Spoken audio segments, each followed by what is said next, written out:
और इस वक्त की एक बड़ी खबर आपको बता दें, हिजाब केस में एससी का तुरंत सुनवाई से इनकार। सीजेआई ने कहा उचित समय आने पर सुनवाई करेंगे, हम सबके संवैधानिक अधिकारों की रक्षा करेंगे। तो ये सुप्रीम कोर्ट ने कहा कि हिजाब केस में हम तुरंत सुनवाई नहीं करेंगे। ये मामला दरअसल अभी कर्नाटक हाईकोर्ट में चल रहा है, बुधवार को इस पर सुनवाई होनी है। तो सुप्रीम कोर्ट में ये मामला जब पहुंचा तो सुप्रीम कोर्ट ने कहा कि अभी हम इस मामले में तुरंत सुनवाई नहीं करेंगे। हिजाब केस में एससी का तुरंत सुनवाई करने से इनकार। तो हिजाब केस में सुप्रीम कोर्ट ने तुरंत सुनवाई करने से इनकार किया है। दरअसल ये मामला आपको बता दें, कर्नाटक में कुछ लड़कियों ने हिजाब पहनकर स्कूल आने को लेकर याचिका दाखिल की थी।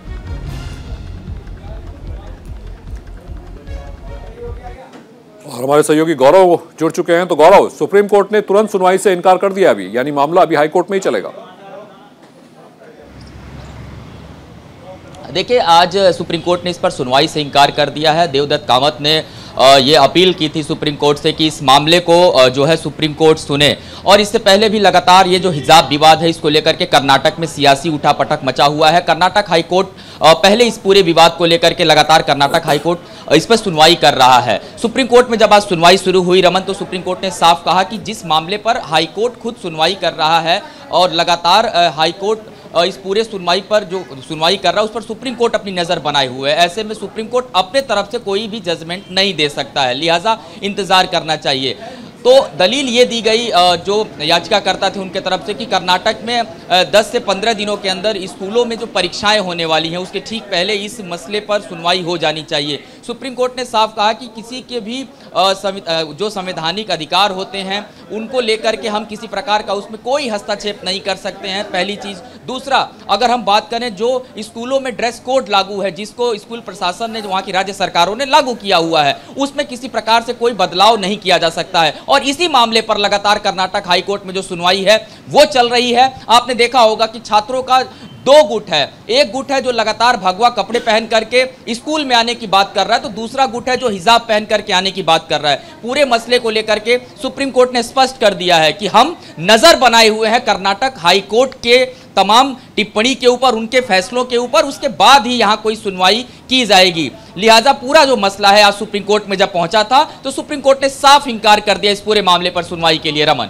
बिल्कुल गौरव, इस तमाम जानकारी के लिए आपका बहुत बहुत धन्यवाद। और अब आपको सीधा लिए चलते हैं शाहजहांपुर, जहां योगी आदित्यनाथ संबोधित कर रहे हैं।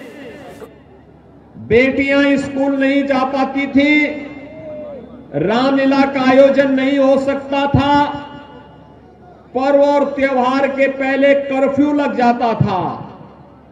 आज कोई प्रदेश में दंगा करने का दुस्साहस कर पा रहा है क्या?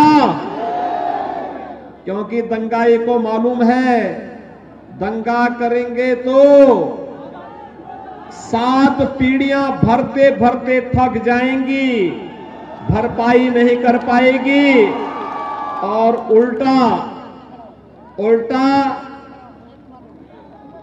उसके फोटो के बैनर लग जाएंगे जगह जगह चौराहे पर, किस यह दंगाई है, इससे सावधान रहिए, इस पर इतने रुपए का जुर्माना किया गया है, इससे वसूली होनी है। भाइयों बहनों, बेटियां स्कूल नहीं जा पाती थी, हमने कहा था हम बेटी को सुरक्षा प्रदान करेंगे। आज हर बेटी स्कूल जा रही है और हम लोगों ने कहा था भाइयों बहनों कि उत्तर प्रदेश को विकास की एक नई ऊंचाई पर पहुंचा करके हर जिले में एक मेडिकल कॉलेज बनाएंगे। आज शाहजहांपुर में अपना एक मेडिकल कॉलेज की स्थापना भी हो गई है। कोरोना कालखंड में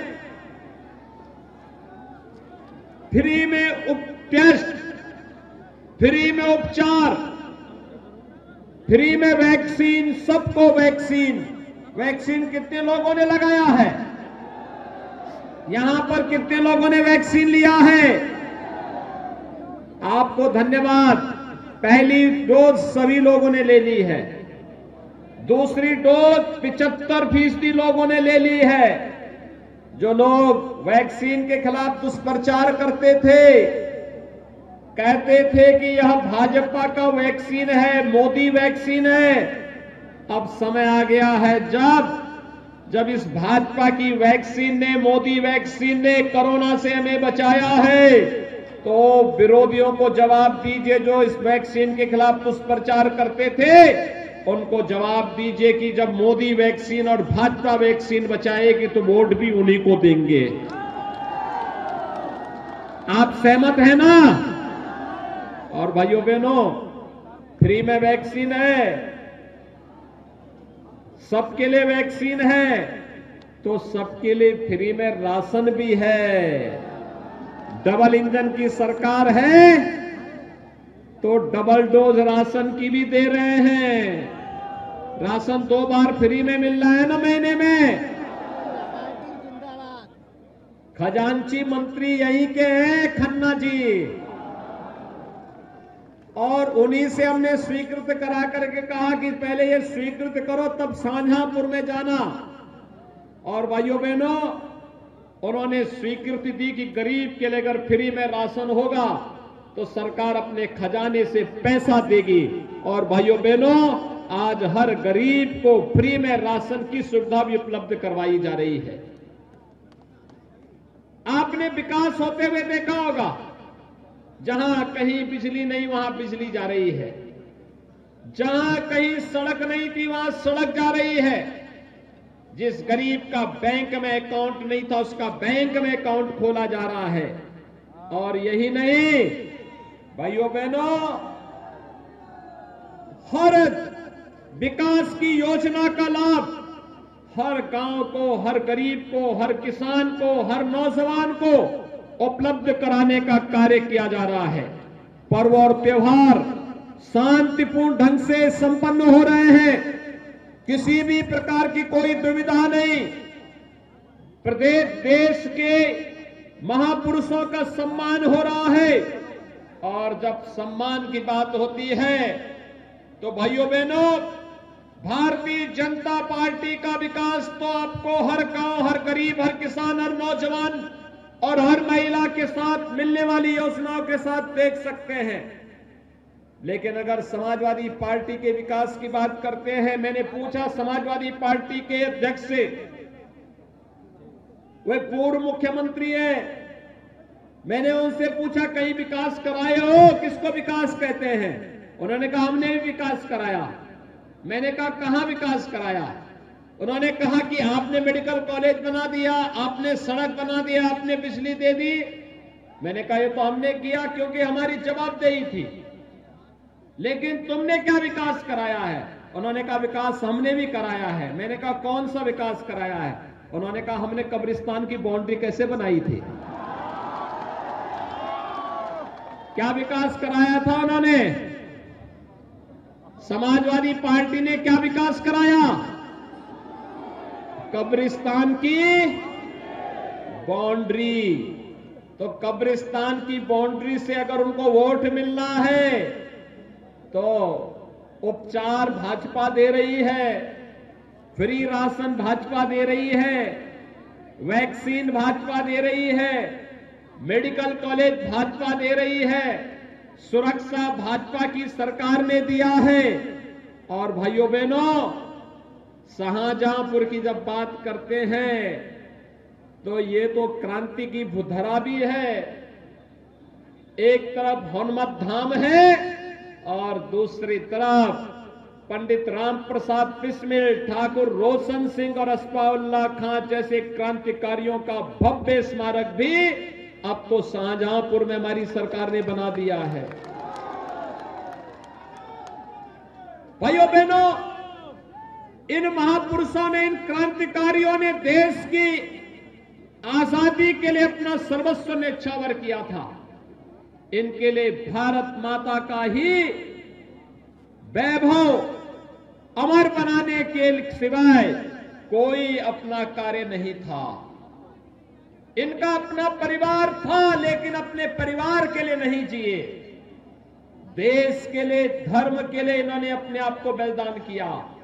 और समाजवादी पार्टी हो या बहुजन समाजवादी पार्टी या कांग्रेस, ये लोग केवल अपने परिवार के लिए जीने वाले लोग हैं।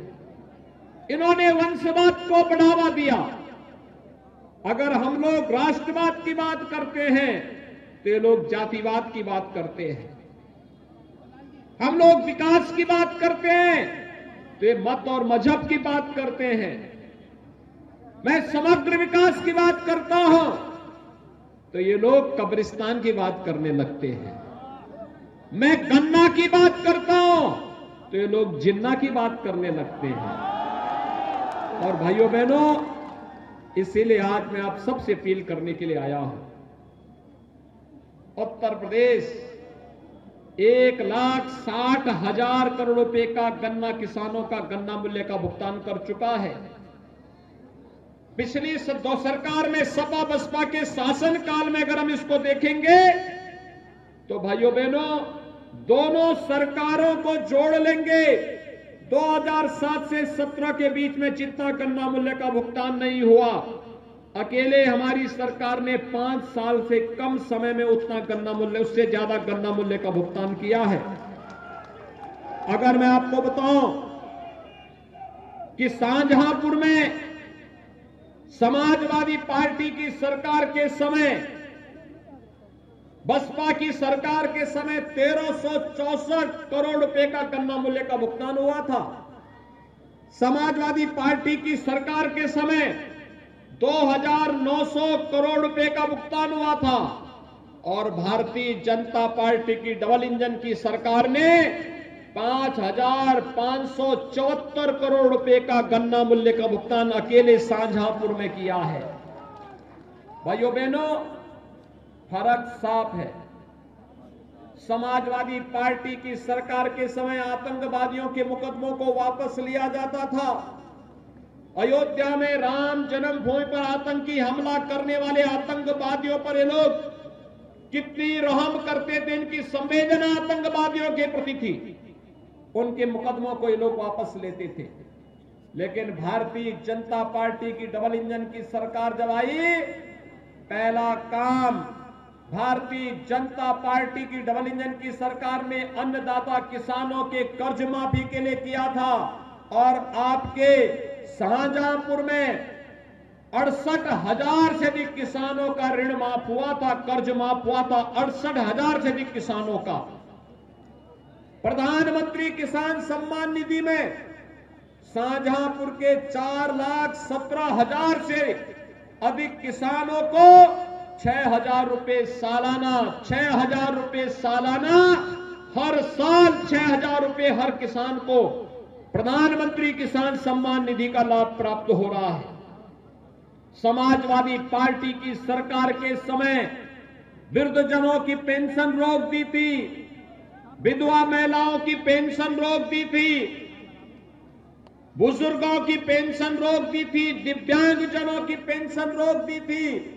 भारतीय जनता पार्टी की डबल इंजन की सरकार शाहजहांपुर में 22,173 दिव्यांगजनों को, 56,310 विधवा महिलाओं को और 1,02,468 वृद्धजनों को 12,000 रुपए हर वर्ष पेंशन की सुविधा देने का कार्य कर रही है। और अगर मैं राशन कार्ड की बात करूं तो आपके शाहजहांपुर जनपद में 30 लाख लोगों को, कितना, 30 लाख लोगों को फ्री में राशन की सुविधा देने का कार्य डबल इंजन की सरकार हर महीने 2 बार कर रही है। भाइयों बहनों, हम तो आवास भी दिए हैं।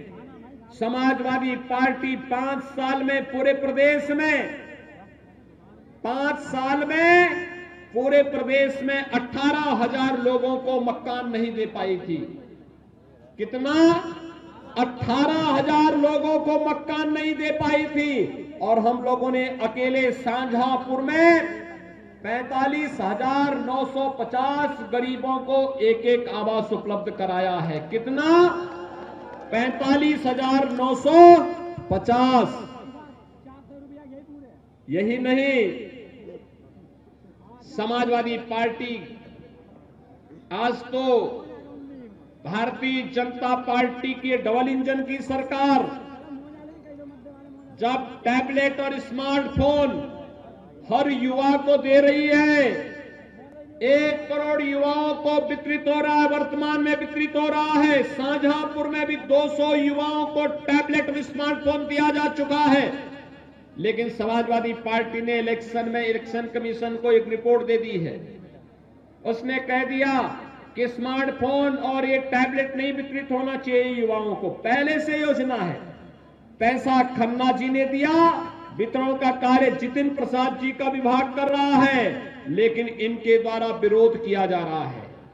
भाइयों बहनों, आप चिंता मत करिए, अभी तो 1 करोड़ लोगों को देने की बात हुई है।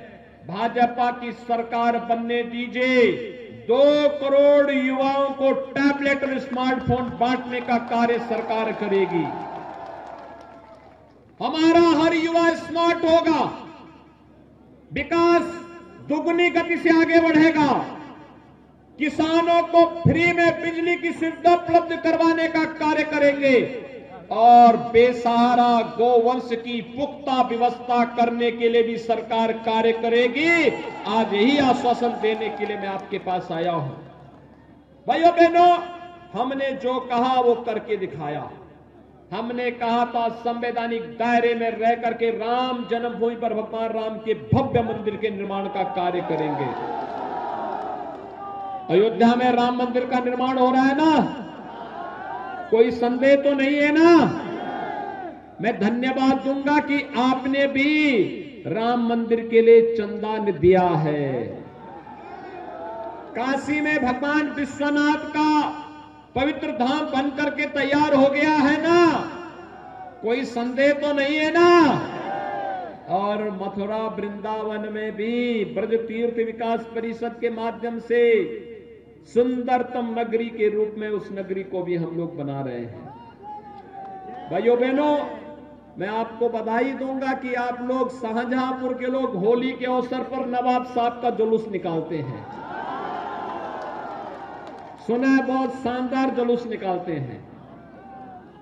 लेकिन मैं आपका आह्वान करूंगा, ये डबल इंजन की सरकार बिना भेदभाव के विकास भी कराती है और साथ साथ सुरक्षा भी देती है। ये सुरक्षा और विकास का ये मॉडल आज उत्तर प्रदेश ही नहीं देश के लिए एक मॉडल बना है। और इसीलिए आज ददरौल में मैं एक बार फिर से आया हूं। 5 साल के पहले उत्तर प्रदेश की स्थिति क्या थी और 5 साल के बाद उत्तर प्रदेश कहां पहुंचा है, यह एक नजीर है। और इसलिए भाइयों बहनों, इसलिए हो पाया क्योंकि आपने ददरौल से श्री मानवेंद्र सिंह जी को विधायक बनाया था। शाहजहांपुर के लोगों ने शाहजहांपुर से खन्ना जी को विधायक बना के भेजा था। पुआया से श्री चेतराम पासी को और कटरा से वीर विक्रम सिंह को विधायक चुन करके भेजा था। उसका परिणाम हम सबके सामने है। सरकार ने भी मजबूती के साथ काम किया। सरकार के एक हाथ पर विकास है, विकास की छड़ी है, तो दूसरे हाथ पर बुलडोजर का लेबर भी है। सरकार का बुलडोजर पसंद आया ना? ये सड़क भी बनाता है और माफियाओं की छाती पर चढ़ने का काम भी करता है। और भाइयों बहनों, मैं तो आपको यही आश्वासन देने के लिए आया हूं, विकास और बुलडोजर साथ साथ चलेंगे। सहमत है ना? तो विकास और बुलडोजर के लिए ददरौल से श्री मानवेंद्र सिंह जी को भारी बहुमत से चुनाव जिता करके भेजेंगे। दोनों हाथ उठा करके मुझे बताइए।